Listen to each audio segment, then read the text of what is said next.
तो बच्चों अगला टॉपिक है हमारा वक्रता केंद्र क्या होता है। दर्पण जिस गोले का भाग होता है उसका केंद्र वक्रता केंद्र होता है।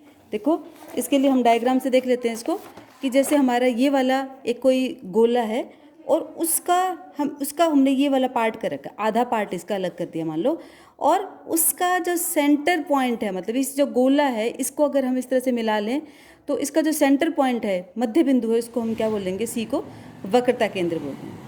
और ये जो दर्पण हमारा दिखाई दे रहा है हमारा उत्तल दर्पण है, क्योंकि कल भी मैंने बताया था कि इसका जो अंदर का जो पार्ट है वो उसके ऊपर पॉलिश है और बाहर जो उभरा हुआ भाग है जो उसके ऊपर प्रकाश की किरण आकर गिर रही है। तो अगर हमारा ये जो उभरी हुई सतह है उसके ऊपर परावर्तन होता है तो हम क्या कह देंगे, उस तरह के दर्पण को उत्तल दर्पण बोलेंगे।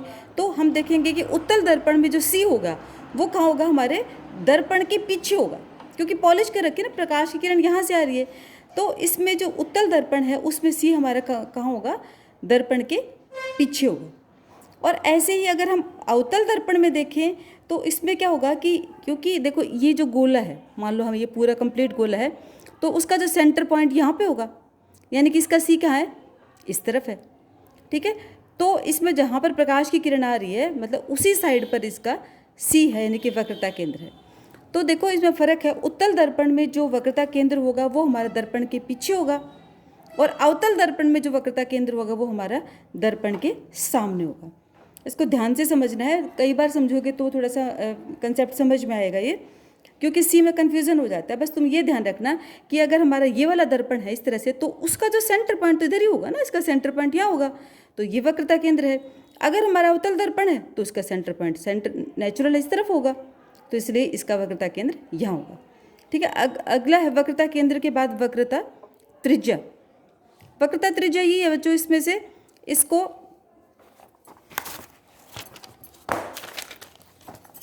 दर्पण जिस गोले का भाग होता है उस गोले की त्रिज्या को, मतलब कि इसका तुम्हें पता त्रिज्या तुम पढ़ते हो ना, जो भी इसकी त्रिज्या है यानी कि यहाँ से लेकर यहाँ तक की जो दूरी है उसको हम क्या बोल देंगे, वक्रता त्रिज्या बोल देंगे। आर से लिखते हैं इसको कैपिटल आर से लिखते हैं।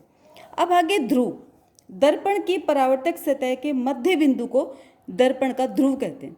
दर्पण का कि देखो दर्पण की परावर्तक सतह, अब दर्पण कोई भी है उसमें उसकी जो परावर्तक सतह होगी, परावर्तक सतह मतलब जहाँ पर प्रकाश आकर गिरेगा, जैसे कि मान लो ये वाला दर्पण है हमारा अवतल दर्पण, इसकी ये अंदर वाली सतह है परावर्तक। ठीक है, इस परावर्तक सतह का जो मध्य बिंदु है ये वाला, इस सतह का, उसके मध्य बिंदु को हमने क्या बोला, ध्रुव। उसको लिखते हैं किससे, पोल। ठीक है, पोल का मतलब पी से लिख दिया इसको। ठीक है, उसके बाद है मुख्य फोकस। मुख्य फोकस में क्या लिखोगे, दर्पण के मुख्य अक्ष के समानांतर आने वाली प्रकाश की किरणें दर्पण से परावर्तन के बाद जिस बिंदु पर आकर मिलती हैं या मिलती हुई प्रतीत होती हैं तो उसको हम क्या बोल देंगे, उसको बोल देंगे हम, तो बच्चों जो मुख्य फोकस है हमारा, मुख्य फोकस को किससे लिखते हैं हम, एफ से लिखते हैं। ठीक है, तो इसमें क्या है कि ये हमारा क्या है, अवतल दर्पण है। इसके समानांतर जो प्रकाश की किरणें आएंगी वो यहाँ पर आने के बाद एक बिंदु पर मतलब गई और इधर आ गई, ये वाली किरण गई यहाँ आ गई, इधर गई इधर आ गई, तो प्रकाश की किरणें यहाँ से जाकर एक बिंदु पर मिलती हैं। तो जिस बिंदु पर आकर मिलती है उसको हम क्या बोलते हैं, मुख्य फोकस बोलते हैं। ठीक है, मुख्य अक्ष में कुछ नहीं है, मुख्य अक्ष क्या है, दर्पण का जो ध्रुव होता है, ध्रुव क्या है, पी है। ठीक है, और वक्रता केंद्र क्या है, सी है। इन दोनों को मिलाने वाली एक काल्पनिक रेखा होती है, मतलब होती नहीं है पर एक काल्पनिक रेखा है। अगर हम इसको मिला दें पी और सी को तो ये जो लाइन है बीच वाली लाइन, उसको हम क्या बोल देंगे, मुख्य अक्ष। तो सारी चीज़ें दोबारा से देखो एक बार कि सबसे पहले हमारा वक्रता केंद्र सी क्या है, सी क्या है, ये हमारा पूरा दर्पण होता है। मान लो इस पूरे दर्पण का जो मध्य बिंदु होगा उसको हम क्या बोल देंगे, वक्रता केंद्र बोल देंगे। ठीक है, जैसे इसमें ये होगा, अगर उत्तल दर्पण है तो उत्तल दर्पण में हम क्या देखेंगे, ये हमारा पूरा दर्पण है, ये वाला ये पूरा दर्पण है, इसका मतलब जो सेंटर पॉइंट है वो इस तरफ होगा। ठीक है, तो उत्तल दर्पण में जो हमारा सी है वो दर्पण के कहाँ होगा, पीछे, क्योंकि प्रकाश की किरण यहाँ आ रही है, ये पॉलिश कर रखी है तो दर्पण के पीछे होगा सी। और अवतल दर्पण में कहाँ होगा, देखो बताया अवतल दर्पण में क्या है, जो हमारा सी है वो, क्योंकि सेंटर पॉइंट इसका गोले का इस तरफ होगा तो ये। ठीक है, उसके बाद जो पी है, पी यानी कि ध्रुव किसे कहेंगे, पोल किसे कहेंगे, इसमें हम बता देंगे कि दर्पण की जो परावर्तक पृष्ठ है उसका जो मध्य बिंदु है उसको हम बोल देंगे ध्रुव। ठीक है, उसके बाद है बच्चों अगली डेफिनेशन हमारी फोकस दूरी की। फोकस दूरी में तुम क्या बताओगे? गोलीय दर्पण से के ध्रुव से फोकस तक की दूरी। गोलीय दर्पण का जो ध्रुव है, ध्रुव किसको बोला हमने? P, ये वाली जो पॉइंट है इसका, ये जो है ना, इसका जो सेंटर पॉइंट है इसको बोलेंगे P, ध्रुव है। ठीक है, ध्रुव से फोकस, फोकस यहाँ से यहाँ तक की जो दूरी है उसको हम क्या बोल देंगे? फोकस दूरी, या फिर इसको किससे लिखते हैं? F से लिखते हैं। उत्तल दर्पण में फोकस दूरी कहाँ होगी? धनात्मक। धनात्मक यानी कि ये उत्तल दर्पण हमारा, ये क्योंकि हमारी ये राइट साइड में जिस डायरेक्शन में हमारी प्रकाश की किरणें आ रही उसी डायरेक्शन में अगर हमारी फोकस दूरी है इसी तरफ में, यानी कि इसकी दाईं तरफ है, तब तो हम इसको लेते हैं प्लस में। और अगर हम जैसे इधर देखें कि ये हमारी क्या है कि दर्पण के मतलब हमारी इसके लेफ्ट साइड में है, तब यहाँ से यहाँ तक की दूरी को हम क्या लेंगे? ऋणात्मक, यानी कि माइनस ले लेंगे। ठीक है, मतलब कि यहाँ से इधर तक की जो दूरियाँ हैं, अगर इस तरफ दूरियाँ माननी हो तो प्लस, इस तरफ माननी होंगी तो माइनस। तो इसलिए हमने लिख रखा है कि उत्तल दर्पण में क्योंकि इसी तरफ होता है, इसी राइट साइड में होता है तो प्लस, और लेफ्ट साइड में होगा तो इसमें हम क्या ले लेंगे? ऋणात्मक ले लेंगे। ठीक है, तो आगे चिन्ह परिपाठी बता रखी है। इसमें क्या बता रखा है कि जैसे ये हमारा कोई भी दर्पण है और इसमें ये हमारी दाईं तरफ है और ये क्या है? बाईं तरफ है। ठीक है, दर्पण कोई भी हो सकता है, मैंने बताया नहीं है कि हो सकता है उत्तल भी हो या उत्तल भी हो, कुछ कोई भी हो सकता है, लेकिन दूरियां हम कहाँ से कहाँ तक की तरफ मापते हैं? देखो, दाईं ओर की दूरी, मतलब ये जो भी है दर्पण है लेंस से कुछ इस तरफ की जो भी दूरियां नापनी होंगी, एक तो हम पहली बात है P से नापेंगे।